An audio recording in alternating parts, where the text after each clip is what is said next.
Alrighty, what's up everybody? Peter Gilmore here. Once again, bad hair. Is what it is. Once again here on another video, right here on Killer of Demons 669. Thank you all for watching.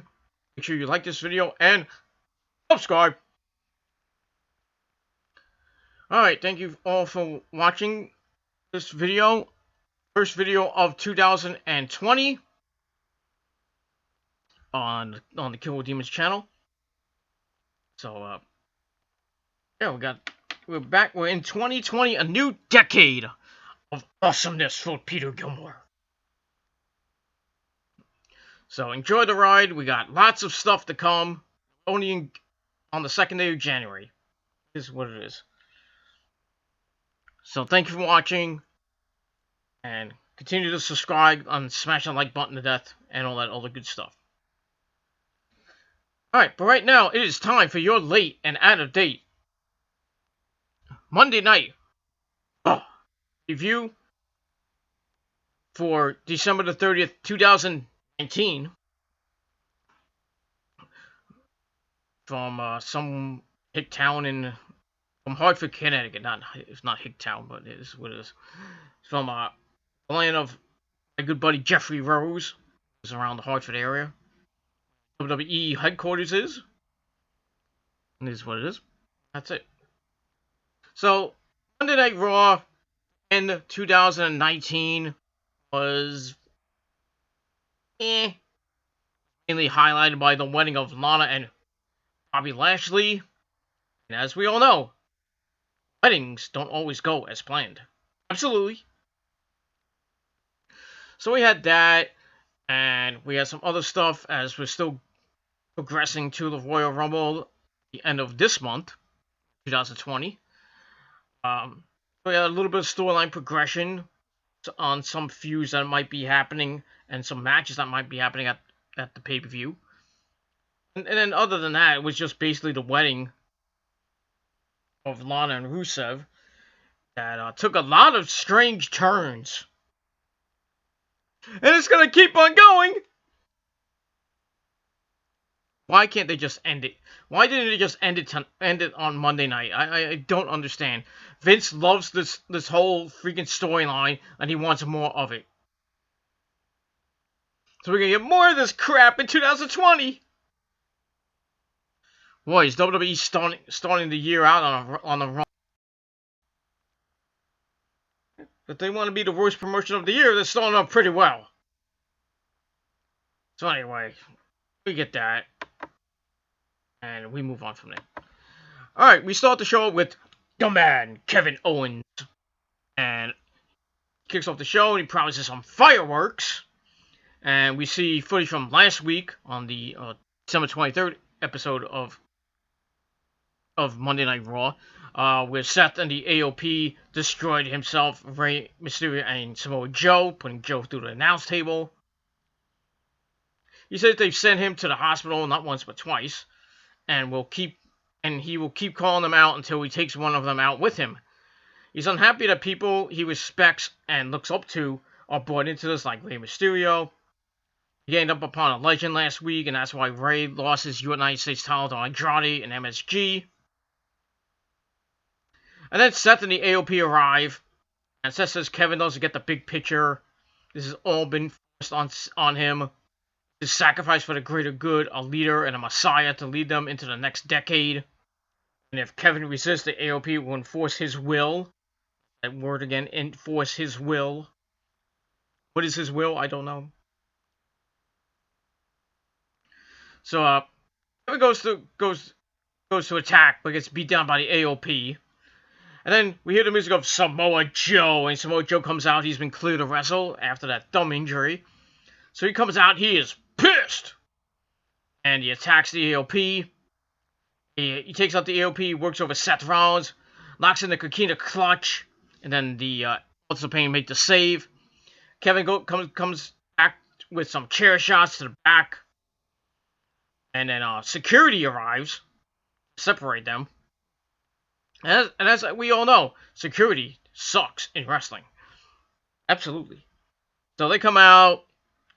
Joe and Kevin get breakthrough. break through them. Kevin then hits a top rope dive onto everybody on the floor. And guess what? We might be getting a tag team match, player. So, probably see Samoa Joe and Kevin Owens for the first time, I think, ever, taking on the AOP. But we'll see what happens with that. So it was a decent segment. I gave it 2.25 out of 5 stars for that. And yeah, that's all I'm gonna say about that. So we're off and running with Monday Night Raw, and that's pretty much all I gotta say about that. All right, we go to break. We come back. See Samoa Joe and Kevin Owens in the locker room. They're talking about their plans. Joe says he's involved because he didn't have a choice. Seth chose for him to be involved and to never be safe again. Kevin says he's known a lot of bad people, but none as bad as him, as Joe. If anyone has to be by his side, he's glad it's Joe. And then security takes him away. And Joe's like, if anybody touches me, they will no longer feel anything with their fingers again. Don't touch Joe. Get your fingers off. And that's pretty much it for that. So looks like Joe and Kevin are leaving for the night. And I guess we'll have to find out what happens this Monday night on the first edition of Monday Night Raw 2020. And we'll see what happens. So I gave that 2.25 out of 5 stars. And that's all we're going to say about that. Alright, then we get to a rematch from TLC. Aleister Black taking on Buddy Murphy. And once again, this was a great match. These guys have a lot of great chemistry together. And they beat the living Jesus out of each other. They start up with some fake kicks, working the ropes. Buddy then looks to ground and pound, hits a shoulder tackle, falls with a Hurricane Rana. And then he mocks Black by sitting down, Indian style. And then Aleister Black dumps him to the outside, and then he does the same thing. Then we get some wrestling, and Aleister Black gets a back elbow, then a snap suplex gets a 1 count. Then Aleister grounds and pounds for a little bit, follows with some strikes in the corner, sliding dropkick for a 2. Buddy cuts him up, but Aleister Black lights him up with some kicks, and he climbs the ropes.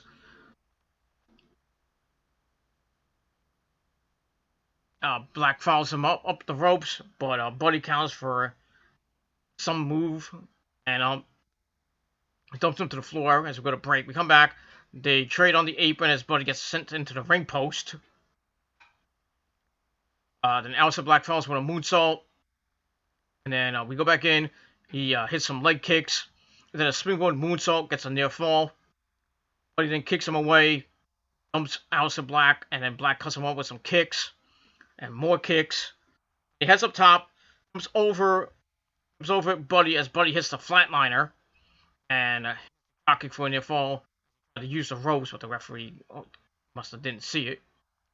He sends Black to the floor, flies over him with a tope, barely got him. He clearly went over him. They go back in, and Buddy hits a top rope meteor for a near fall.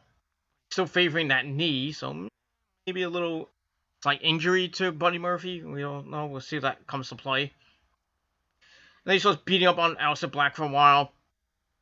He goes up top. Black is dumped to the outside, and Buddy follows with a set-up powerbomb for a near fall. Then he drops the knee pad, picks up Aleister Black, but Black takes out his knee and follows with a bunch of kicks and strikes.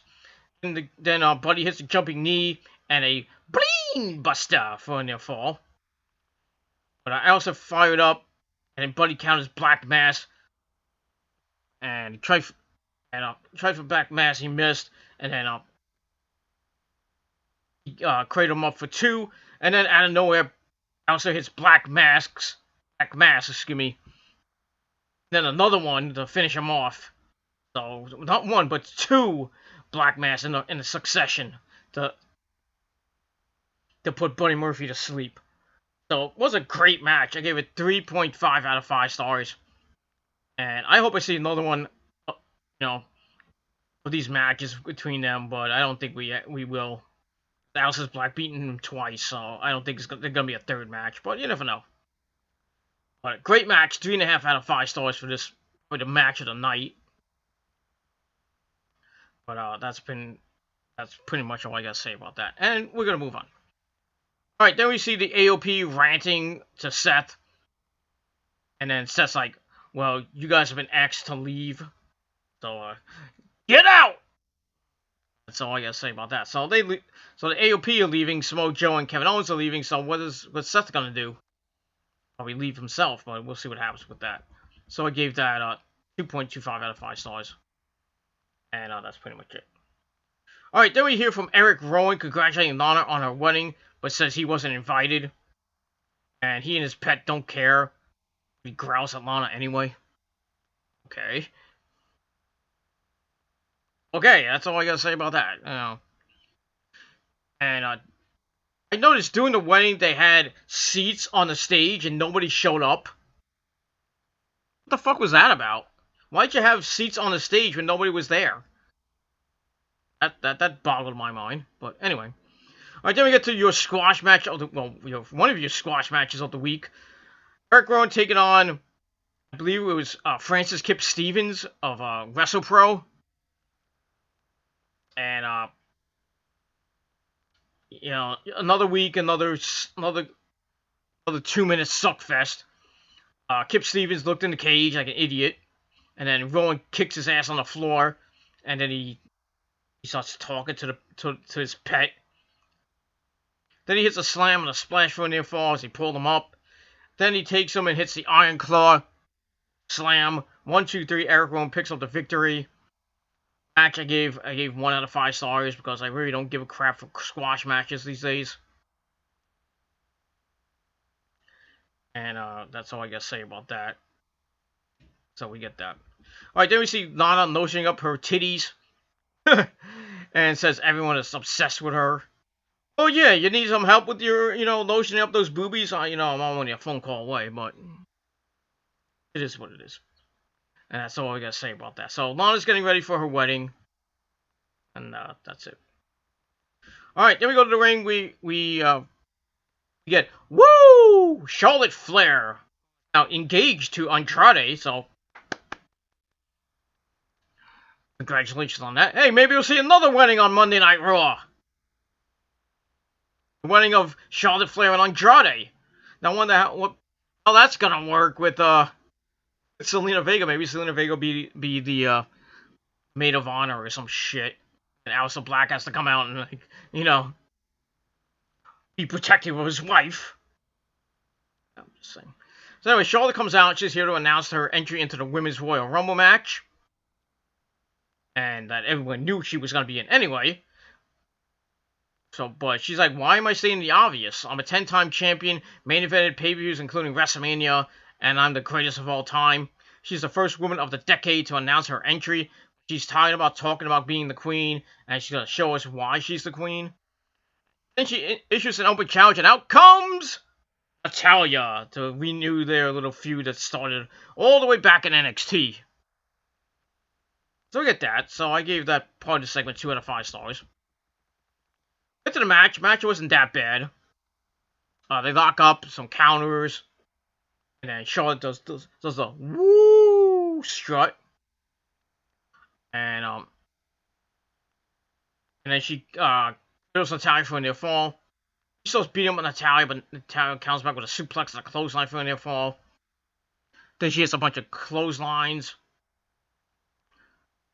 And then Charlotte escaped and hits a big boot for a near fall. Charlotte starts going to work, but then Natalya cut her off and suplexes on the floor. Ow. They go back in, Natalya goes for a near fall. She hits a suplex and then some more kicks. Then they go back and forth. Natalya fires away and misses a charge, sending herself into the ring post. Ow. And then Charlotte worked a Boston Crab into the turnbuckle, and Natalya spills to the floor. Then the match gets interrupted by the 24/7 Geek Squad. You had like Apollo Crews and Eric Young chasing after after R-Truth, who defended it on New Year's Eve. He lost it to Mojo Rawley, of all people. And then Mojo Rawley lost the belt back to R-Truth. So R-Truth is now a 26-time champion.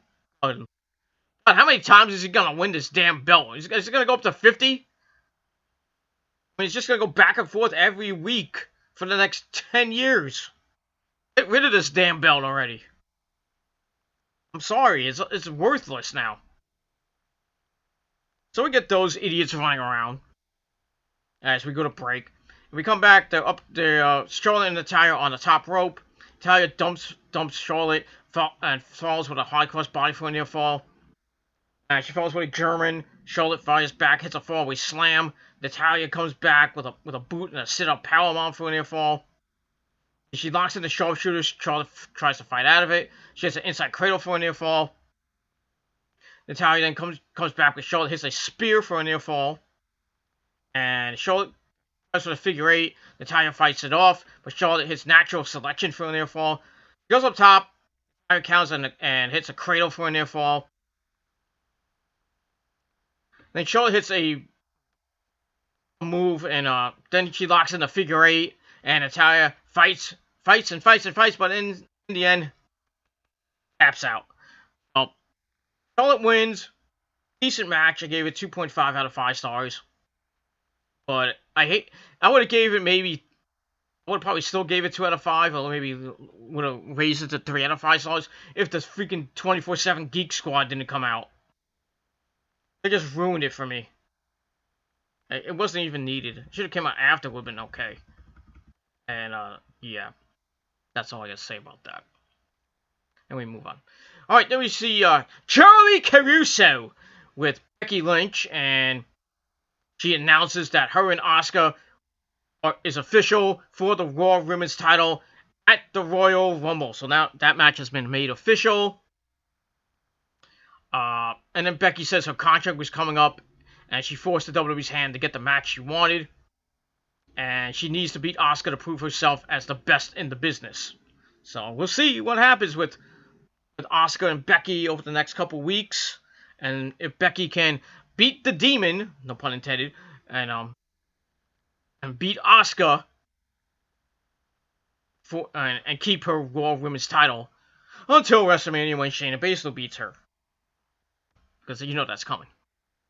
And that's pretty much all I gotta say about that. So it was an okay segment. I give it 2 out of 5 stars. So we'll see what happens this Monday night with Becky and Asuka. And that's all I gotta say about that. Alright, then we get a Liv Morgan video package. Another one of these packages. I think she was in the tub. And she kind of rises a little bit. I wasn't really paying attention to that. You know, it is what it is. That's it. Alright, then we go to the arena. And we get the OC. AJ Styles, Carl Anderson, and Luke Gallows come out to the ring. Styles says there are no doubts that Raw is the OC's show. And then we see them pinning the Viking Raiders and Randy Orton and his bloodless voice last week. Carl says the Raiders were looked at to be unbeatable, but they beat them time and time again. Second or third time in a row they beat them. Not even a row, but they beat them 2 or 3 times. That's why they're the best tag team in the world. They have the trophy to prove it. Luke says that they are next in line for a tag team title shot. And then after that, the Street Profits, Montez Ford and Angelo Dawkins, they come out. They talk about the Good Brothers' accomplishments. Remind them that they hold a win over them. Then AJ calls them lucky and tells them to stick to their backstage skits. Ow. Low blow there by AJ. Dawkins makes fun of the OC name. I think it was like saying Original Crispy or some shit like that. And Luke then challenges them to a match right now. So we're going to get a tag team match player. So I gave the segment 2.25 out of 5 stars. And yeah, so we're going to get an impromptu tag team match. We get to the match. The match was decent. It was alright. So with Carl Anderson and Angelo Dawkins.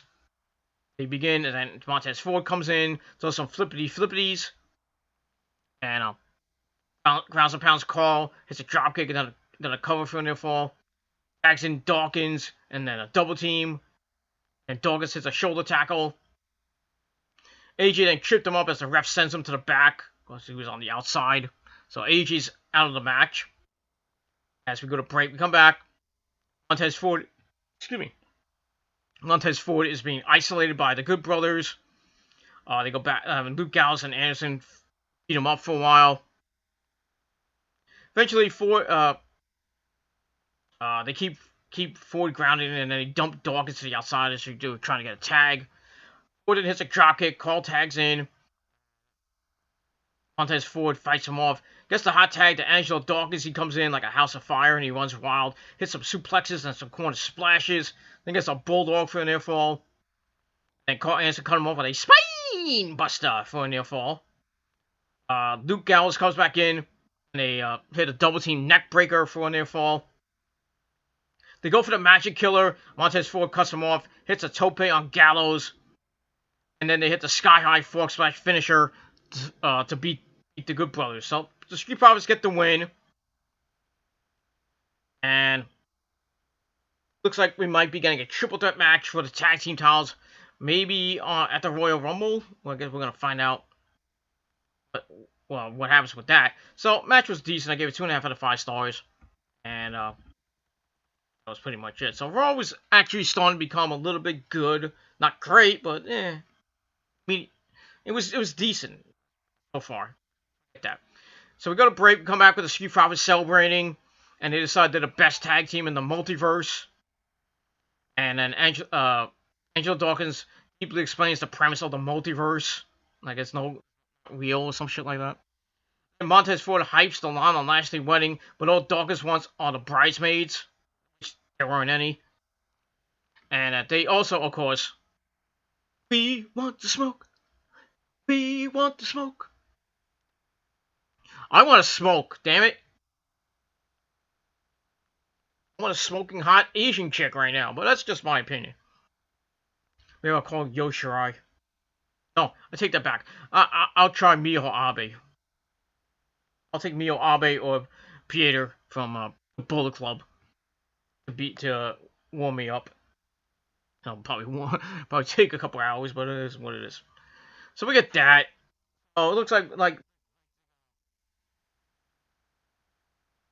thinking of a triple threat match for the Raw Tag Team belts, and we find out later that that match will happen this Monday night on Monday Night Raw. So we'll see what happens with that. Personally, I think I would love this to have the titles change and maybe give it to the Street Profits before they give it to the Authors of Pain. But it looks like they're gonna go with the AOP taking on the Viking Raiders or War Machine, whatever you want to call them. Probably either at the Royal Rumble or at the next pay-per-view. Probably it'll be either Fastlane or the Elimination Chamber. But we'll see what happens with that. So got that on Monday Night Raw. All right, we have Drew McIntyre comes out. He hypes himself up as the Sexy Scotsman. Okay, he says. And he kind of polls the fans on his match that they think he has a chance. Yay, no. And the fans go like yay, boo, whatever. And they all think Ryzen Hawkins would die. So we get to Drew McIntyre versus Hawkins and Ryder in a 2-on-1 handicap match that lasted 1 minute. 1 minute. Oh, they must hate Hawkins and Ryder in the back or something like that because they come out and Ryder tried for a distraction, and then he gets sent to the outside, and then he gets sent into the barricade. And Hawkins was just getting beat up with some suplexes. Then he gets hit with the Claymore, and Ryder comes in, boom, Future Shock DDT. And right after that, he pinned both of them at the same time. You can count to 150 because this match was quick. And I give the match 1 out of 5 stars because, as you know, always it's a dud. It's a stupid squash match.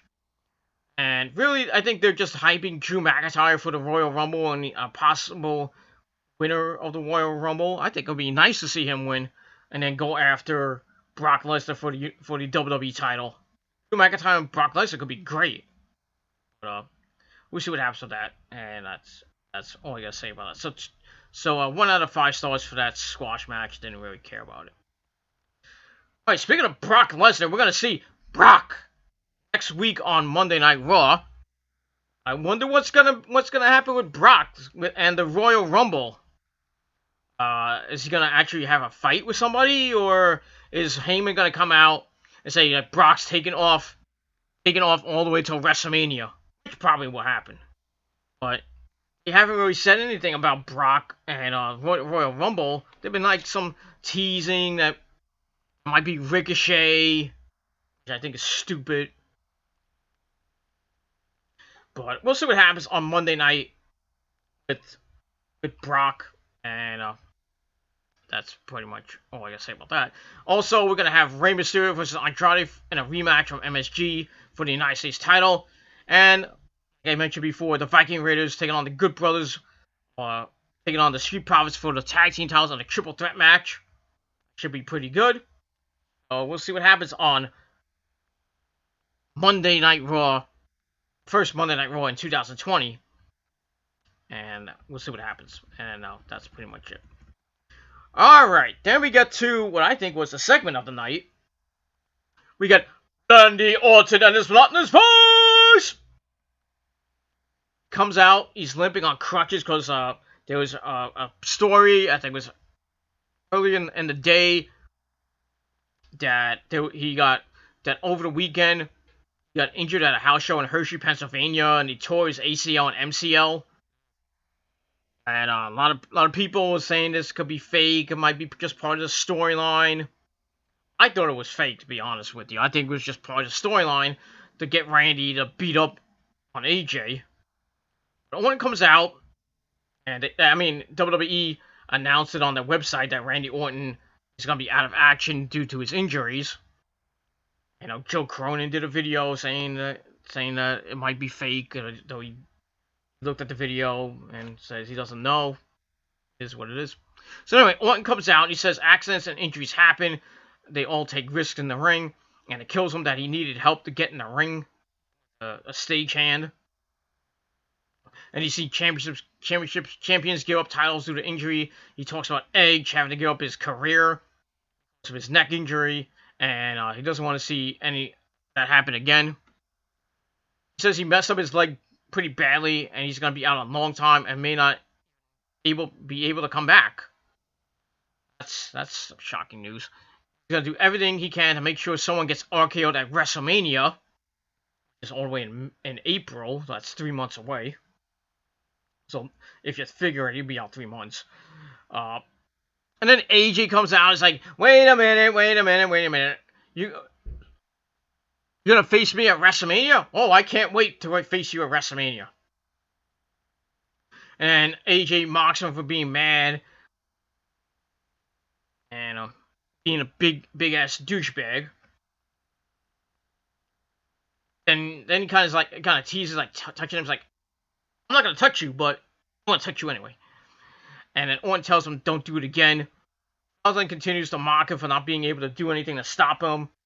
And he's like, he puts his hands behind his back and closes his eyes. He's like, come on, hit me! And then he makes fun of Randy for being hurt and says he's gonna wait until WrestleMania to make him tap out and retire him. So he's like, see you at WrestleMania, buddy. And he's about to leave, then he comes back, kicks the crutch away from Randy Orton and starts laughing.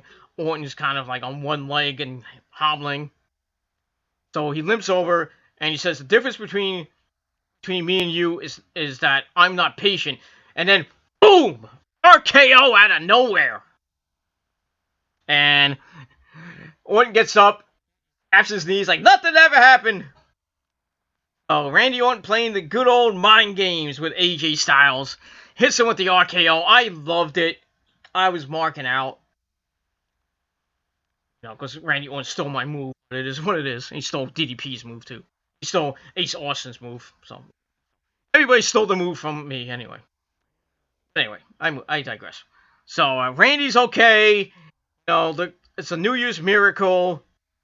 His leg miraculously healed itself, and he hit the RKO, put AJ down again, and that's it. So we'll see what happens with this as it continues on. So I gave this 3 out of 5 stars. It was pretty damn good, and like I said, it was pretty.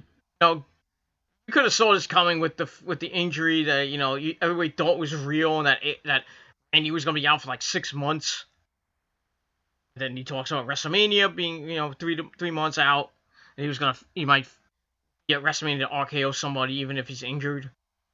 But he really sucked it in AJ and hook, line, and sinker, and then kicks AJ's ass with the RKO. And that's it. That was great. I loved it. And we move on. Alright, then we get highlights of Andrade beating Ray at MSG for the United States title.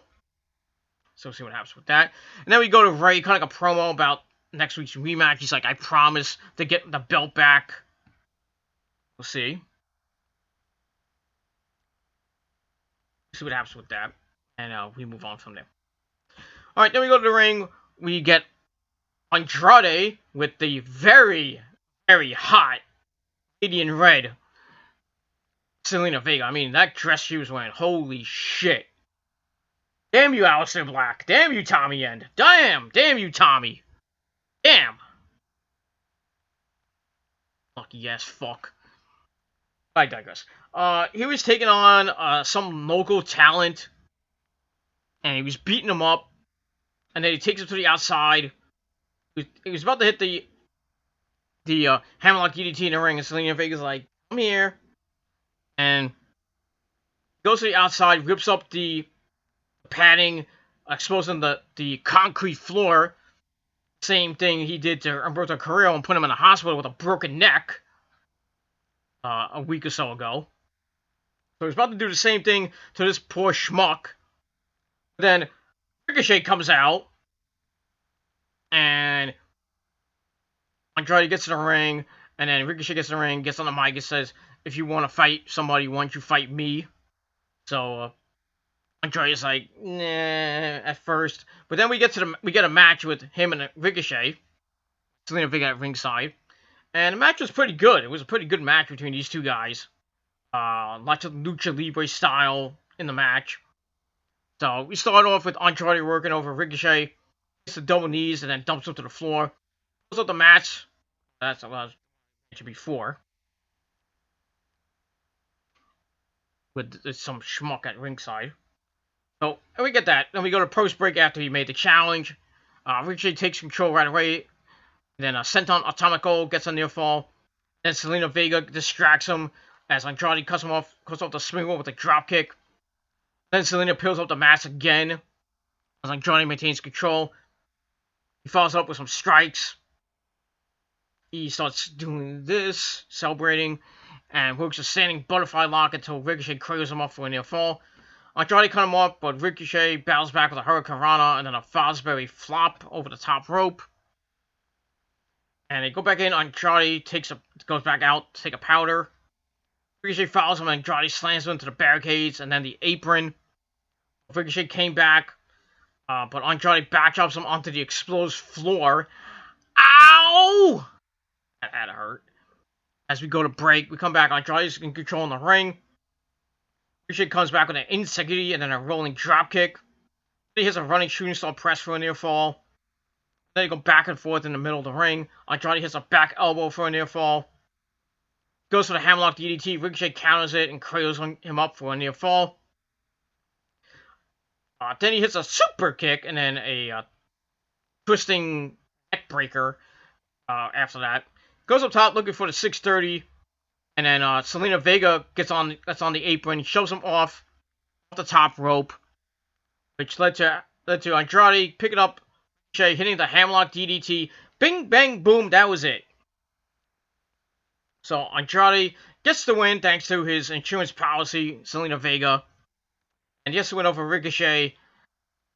Gave the match 2.5 out of 5 stars. It was pretty good. Pretty good match. They put on a lot of effort. And that was pretty much it. After the match, Andrade and Zelina Vega are interviewed by Sarah Schreiber in the back. They asked about the match with Rey Mysterio next week. Zelina Vega says they all want a piece of Andrade. Andrade will beat Rey again next week. And she says he's the future and the U.S. champion. And now engaged to Charlotte. So, congrats to him. He's had a good weekend. And a good end of 2019. So we'll see what happens with him in 2020. But, yeah, so we'll see what happens with Rey and Andrade next week for the United States title. I think Andrade will retain. They're not going to give it back to Rey. This will make no freaking sense. But, you get that. And, that's pretty much it for that. Alright, then we get to what you've all been waiting for.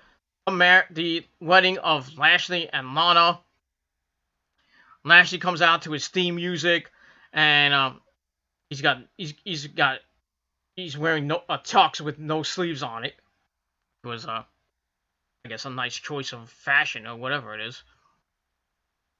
And then Lana comes out to some stupid violin music.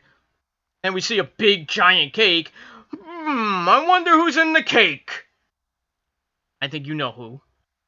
So they come out, and then we have the minister who looks like fucking Bill Belichick's illegitimate father doing the ceremonies. And we find out it was Bill Belichick's brother. It actually was him. I'm surprised. Finding that information out. So, he's about to start the ceremony. Lana cuts him off when he mentions them having kids and tells him to follow the script. Oh, boy. Follow your script. Read the script, idiot. Anyway. So, he continues the ceremony. Lana rants about the Rusev chants. And they wrote their own vows. He goes first, yelling at the crowd. So they chant. And say, "This is my day! Yay! Shut up!" Says she's the luckiest. This is the luckiest day of Lashley's life. You think? And he's marrying the biggest superstar in WWE and the greatest woman on the face of the earth. Not even close. She says that Lashley's worked hard to be the best, and the greatest gift he's giving himself is Lana. Okay. And Lana's like, Lana Day! Lana Day! Trying to hush the crowd who's just going, what? After that, it was all about her. She says this is the greatest moment of Lashley's life, his career, and everything, and she wants to make love to him right now. So, he does his vows, and then Lana says she took forever to write them for him. And right before that, she jumped up on them, tried to freaking molest Bobby Lashley with some simulated sex, which would have been okay with, would have been alright, but it is what it is. So, Lashley says he's the luckiest man on the planet, praises Lana, and Lana fights the crowd from the what chants, and again says it's all about her. So Lashley says Lana is the greatest gift he could give himself, and his entire life led to this, the greatest moment of his life, career, and manhood. Then they exchange rings, and they're running late, and it goes over I think it went over 8 minutes, 7 to 8, almost 10 minutes over. So I think the USA Network is a little bit pissed. It is what it is. Then he asks if any man or woman has any reason that these people should not be married. Speak now, forever hold your peace. Then some jabroni, I don't know who this guy was. It looked like X-Pac's brother or something. Or maybe Just Incredible. I don't know who he was. He comes out and calls the wedding a sham. You think? And he says he was Lana's first husband. They said they got married the day Lana turned 18. And she left him for a SOB in Rusev. And she left Rusev for this son of a bitch, meaning Lashley. And he warns Lashley she will leave him as well. And Lashley beats the crap out of this guy.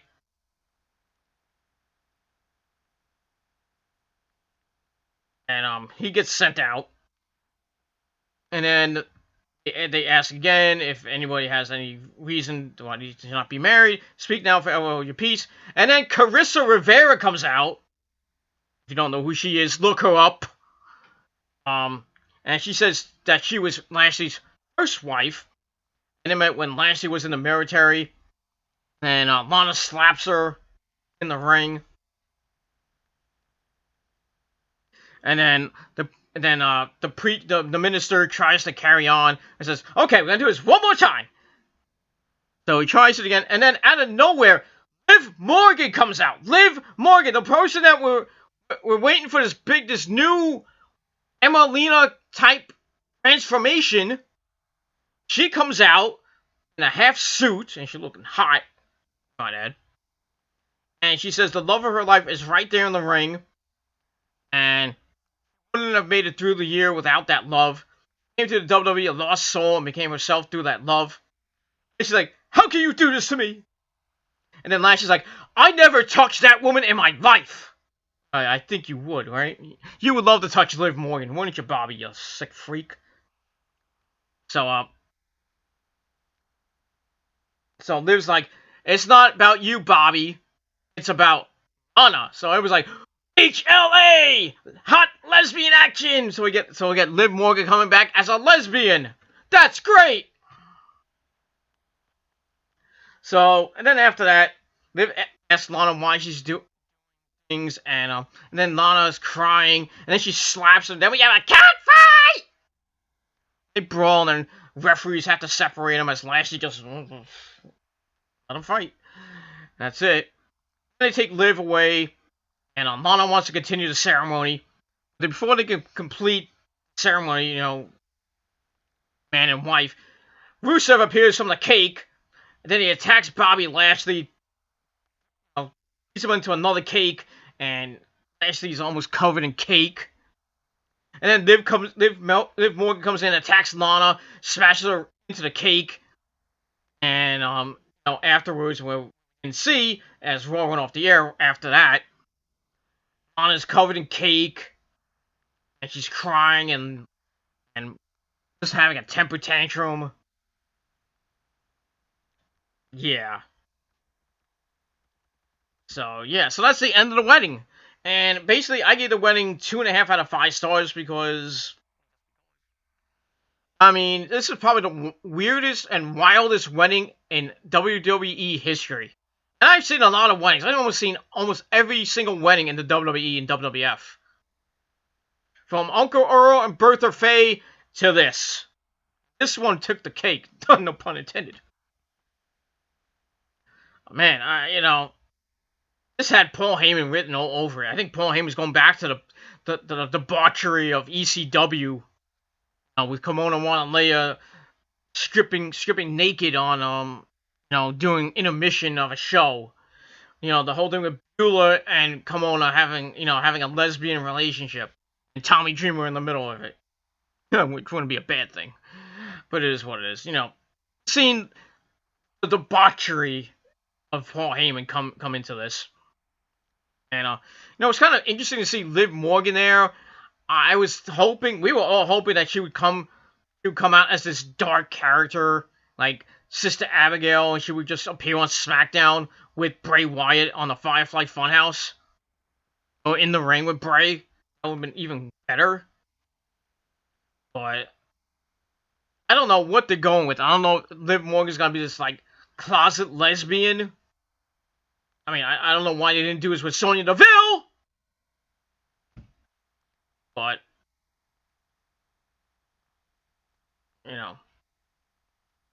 it is what it is. And so this thing is gonna continue on for the next God knows how long. And there's people on YouTube saying they love this segment, they hated it. All weddings can't be good. And my opinion is, I thought it was weird. It was weird and pointless at times. The whole thing with Liv Morgan coming out and being, announcing that she had a thing with Lana. So I'm kind of thinking that she's a closet lesbian.